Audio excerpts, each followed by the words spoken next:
कैसे होगा यार, सब बोल रहे हैं हो जाएगा हो जाएगा हो जाएगा, घंटा हो जाएगा, कैसे हो जाएगा यार। हिस्ट्री है, ज्योग्राफी है, पॉलिटिकल है, इको है, इतने सारे चैप्टर्स हैं, बोल के तो सब चले जाते हैं यार। हिस्ट्री में 5 है, ज्योग्राफी में 7 है, पॉलिटिकल साइंस में 5, इको में 4, 21 चैप्टर है, 7 दिन में कंप्लीट होगा। कैसे होगा? नेक्स्ट इम्पॉसिबल है यार, क्वाइट नॉट इम्पॉसिबल, होगा ही नहीं मुझसे। छोड़ो हटाओ यार, यही सोच रहे हो? इधर आओ, देखो यार, बिना डूबे गहराई का पता नहीं चलता। अगर तुम यही सोच रहे हो ना कि 7 दिन के अंदर में हम कैसे करेंगे, तो यार इसी के लिए तो ये वीडियो है ना। 7 दिन के अंदर में तुम किस तरह से क्लास 10 एसएसटी को फाड़ दोगे, फोड़ दोगे, तोड़ दोगे, कवर कर लोगे, इसी चीज को बताने के लिए मैं भी इस वीडियो के अंदर में आया हूं। और मैं बताऊं, तुम लोग करके जाओगे। लेकिन कहते हैं ना, गहराई का पता लगाना है तो पानी में उतरना पड़ता है, डूब के जाना पड़ता है, और तभी पता चलता है भैया किस चीज में कितनी चीजें हैं। और एक बड़ी बात है, स्ट्रैटेजी से तो बड़े बड़े चीजों को तोड़ा जा सकता है। कोई चीज नहीं है आज की तारीख में जिसमें स्ट्रैटेजी का यूज नहीं होता। तुमने यूज किया है? नहीं किया है ना। पहले इधर समझो, तुमने सैंपल पेपर देखा जरूर होगा, सैंपल पेपर को तोड़ने की कोशिश की है। यह कहना बिल्कुल सही है कि भैया टोटल 21 चैप्टर्स हैं, टाइम कंज्यूम चैप्टर्स हैं। इसमें से कई चैप्टर्स इतने लेंथी हैं कि जिसको सच में टाइम नीड की जरूरत है। लेकिन इन 21 चैप्टर्स को अगर हम एक स्ट्रैटेजी के तहत तोड़ें तो शायद ये चीजें कर सकते हैं। लेकिन हवा में बातें नहीं करूंगा, ना मैं ना तुम। अगर बात हवा में करने वाले हो तो यार ये वीडियो तुम्हारे लिए नहीं है। अगर तुम प्रैक्टिकली काम करने के लिए तैयार हो, दिन में 5, 6, 7 घंटे देने के लिए तैयार हो, 7 दिन देने के लिए तैयार हो, तो फिर इस वीडियो को देखो और समझो कि कैसे अभी हमें करना है। तुम्हारा सैंपल पेपर, यानी कि कह लो सैंपल पेपर को तुमने अगर स्टडी किया है तो समझ में आ रहा होगा यार कि किस तरह के क्वेश्चंस आने वाले हैं, किस तरह का पेपर आने वाला है। कुछ तुमने स्टडी किया है, नहीं किया होगा, मैं बताता हूं यार। कितने सेक्शंस में तुम्हारे बटे हुए हैं?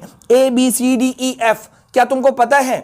कुछ नहीं पता है। मैं बताता हूं यार, 1 number, 2 number, 3 number, 4 number, 5 number, मतलब 1 से लेके 5 नंबर के सारे क्वेश्चंस आने वाले हैं। लेकिन इसको स्ट्रैटेजिकली अगर तुम तोड़ोगे ना तो कवर हो जाएगा, ठीक है। लेकिन जैसा मैंने कहा 21 चैप्टर हैं, यानी कि पर डे मिनिमम हमें 3 चैप्टर्स को कवर करना होगा। 5 से 6, 7 घंटे तुम्हें देने पड़ेंगे। हर एक सब्जेक्ट को मतलब हर एक लेसन को तुम्हें कम से कम 1.5 से 2 घंटे का टाइम देना पड़ेगा, तभी ये हो पाएगा। और इसमें भी हमें अपने पूरे एसएसटी को, सोशल साइंस पेपर को 3 भाग में बांटना पड़ेगा। देखो भैया, सीधी सी बात है, ये तुम्हारा पेपर है और ये देखो, ये मेरे सामने में बुक है। मैं बुक लेकर के बैठा हुआ हूं, हवा में उड़ाने वाली बात नहीं कर रहा हूं। मेरे सामने में इस वक्त सामने पड़ा हुआ यार, हिस्ट्री के 5 चैप्टर्स हैं, ज्योग्राफी के 7 हैं, पॉलिटिकल साइंस के 5 हैं, इको के 4 हैं, टोटल 21 चैप्टर हैं। तो क्या सारे चैप्टर के इंपॉर्टेंस इक्वल हैं? क्या सारे चैप्टर एक लेवल के हैं? नहीं। इसी जगह तुम लोग गलती करते हो, क्योंकि भैया तुमको ये पता होना चाहिए, बाइफरकेट करना चाहिए कि भैया कौन से हार्ड सब्जेक्ट चैप्टर्स हैं और कौन से नॉर्मल और कौन से मतलब इजी, ठीक है।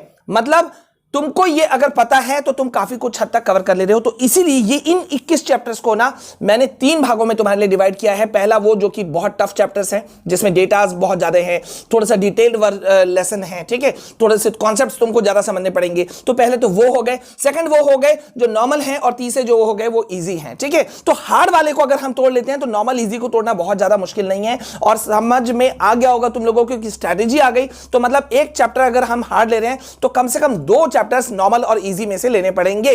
तो भैया ये हार्ड चैप्टर हैं कौन कौन से? लेकिन जैसा मैंने कहा, पहले अपने क्वेश्चन पेपर को समझ तो लो। तुम्हारा क्वेश्चन पेपर भैया किस तरह का आया है, मैं बताता हूं किस तरह का आया है। ए से लेकर के एफ तक तुम्हारे जो हैं वो टोटल 6 सेक्शंस में बटे हुए हैं। तुम्हारा कुछ जो सोशल साइंस का पेपर है ना, ये 6 सेक्शंस में बटे हुए हैं, जिसमें से तुम्हारे जो 1 नंबर वाले क्वेश्चंस हैं वो स्टैंड एलोन, एमसीक्यू और मिक्स टाइप के क्वेश्चंस आएंगे, ठीक है। अच्छा, तुमको ये भी पता है कितने कितने क्वेश्चंस आने वाले हैं? मैं अभी तुमको ये बता देता हूं। देखो भैया, 1 नंबर वाले जो तुम्हारे क्वेश्चंस है ना, वो तुम्हारे टोटल आने वाले हैं 20। स्टैंड अलोन क्वेश्चंस जो हैं एमसीक्यू वाले, वो तुम्हारे आएंगे 8। जो मिक्स टाइप के एमसीक्यूज आते हैं वो तुम्हारे आने वाले हैं 12। और सेक्शन बी में जो तुम्हारे 2 नंबर वाले क्वेश्चन आएंगे ना, वो होंगे वेरी शॉर्ट आंसर वाले, ठीक है, 4 क्वेश्चन आएंगे। सी में तुम्हारे 3 नंबर के क्वेश्चन आएंगे शॉर्ट आंसर वाले, 5 क्वेश्चन इसमें आने वाले हैं। सेक्शन डी में 5 नंबर के क्वेश्चन आएंगे लॉन्ग आंसर वाले, और ये 4 क्वेश्चन होंगे। गौर करना, लॉन्ग आंसर कितने आने वाले हैं? 4 क्वेश्चन आने वाले हैं, ठीक है। और सेक्शन ई में जो बटा हुआ है वो है तुम्हारा केस बेस्ड या डेटा बेस्ड वाले क्वेश्चंस, जो कि तुम्हारे आने वाले हैं 3 क्वेश्चन, 4-4 नंबर के आएंगे। और सेक्शन एफ तुम पहचानते ही हो यार, ये 5 नंबर का होगा मैप बेस्ड क्वेश्चन, जो कि एक क्वेश्चन आएगा। ठीक है, अब यहां पे भैया समझ लो बात कि तुम्हारे हार्ड चैप्टर कौन से हैं, उसके बाद मैं बताता हूं पढ़ना कैसे है। पहले हार्ड चैप्टर कौन से हैं, देखो भैया यहां पे हमने बांटा है तुम्हारे 4 टोटल 6 चैप्टर्स को हमने टारगेट लिया। जो 6 चैप्टर्स जो हैं ये टफ हैं, इसमें से 4 चैप्टर जो हैं वो हिस्ट्री से हैं, एक चैप्टर तुम्हारा है ज्योग्राफी से और एक है पॉल साइंस से, ठीक है, पॉलिटिकल साइंस से। तो ये 4 चैप्टर तुम्हारे हार्ड कौन कौन से हैं, हिस्ट्री से rise of nationalism in Europe, ये तुम्हारा नंबर 1 है। Number 2 nationalism in India.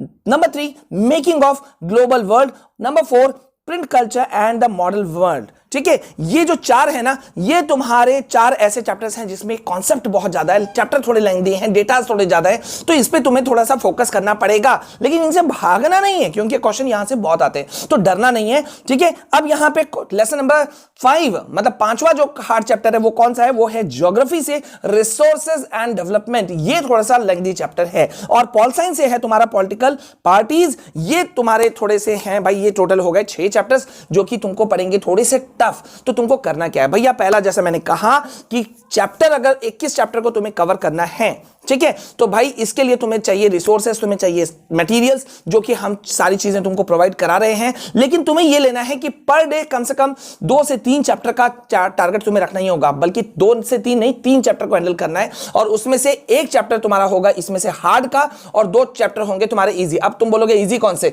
ये 6 को हटा दो, बाद बाकी जो बचे उसको नॉर्मल या इजी जिसमें भी रखना है रख लो। ठीक है, वैसे मैं तुमको और एक इंपॉर्टेंट चीज बताने वाला हूं जो किसी ने नहीं बताया, वो क्या चीज है वो मैं भी इसमें नहीं बताने वाला। ठीक है, लेकिन मैं तुमको इंपॉर्टेंट एमसीक्यू वाले क्वेश्चंस या शॉर्ट आंसर या वेरी शॉर्ट आंसर या लॉन्ग आंसर या शॉर्ट मैप क्वेश्चंस वाले क्वेश्चंस मैं सब तुमको दे रहा हूं। इनमें से कई चीजें मैं तुमको दे चुका हूं, जो चीजें नहीं आई हैं वो आने वाली हैं। लाइव सेशंस हम लोग रखने वाले हैं, तो तुमको यह करना होगा कि कमर कस लो और ठान लो कि भैया मुझे यह चीज कवर करना है। तो आज से शुरू करो 7 दिन और मुझे बताओ तुम्हें कितना कॉन्फिडेंस लग रहा है। देखो भैया सारी चीजें सामने रख करके मैं बात कर रहा हूं। ये देखो तुम्हारे 2 बुक्स, यहां पे एक बुक जिसको मैंने बेस बनाया कि भैया किस किस जगह से तुमको कहां कहां से बाइफरकेट किया जाए। ठीक है, तो बताओ मुझे कि ये चीज अब तुम्हारे लिए कितना फ्रूटफुल होने वाला है। और नेक्स्ट वीडियो का वेट करो जिसमें मैं तुमको बताने वाला हूं कि क्वेश्चन पेपर को तोड़ना कैसे है, क्योंकि तोड़ना नहीं आता तो फोड़ना नहीं आता।